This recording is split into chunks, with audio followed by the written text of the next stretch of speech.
Okay, video one. We're going to be looking at analysing some data today. The set of data that we can see in front of us, we've got our X values, which are temperature, and our Y values, which are rate of reaction. So we're looking at the data from a reaction, an enzyme-controlled reaction. You can see here you've got temperature going up in increments of 10. That's really useful for our independent variable, and we have our rate of reaction in percentage, with 100% being the maximum rate of reaction and 0 being no reaction, with every increment in between. Now we can see just by looking at the data that at 0 degrees Celsius the rate of reaction for the enzyme was in fact 0. Going up to 80 degrees, you can see also that the rate of reaction there, I'm going to put this in now, 0, and for 90 also 0. Okay, so our maximum rate of reaction, it looks like it's somewhere in between. So what we're going to do now is we're going to plot this data into a graph. I'm going to show you how to do that nice and simply using Microsoft Excel. So I'm going to first of all highlight my data.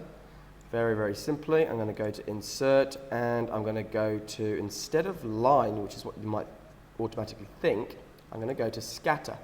And I'm going to go to this one over here.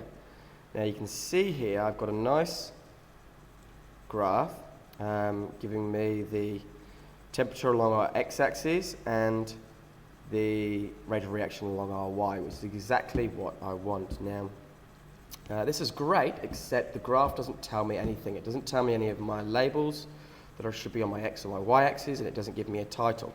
So for this I need to go to Layout, I need to go to Chart Title and Centered Overlay Title.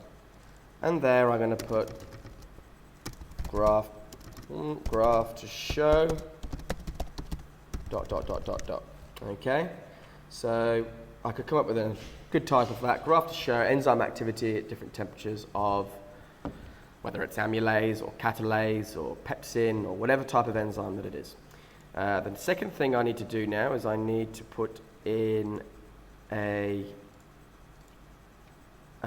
axis titles. So I'm going to first of all put my primary axis title on. I'm going to go below, and of course there I want to put in temperature, and in brackets the unit of measurements, degrees C, and of course as well I want to put in my vertical axis title, and I want to put it horizontal so that I can read it clearly, and that's going to be enzyme activity. That's going to be in percent.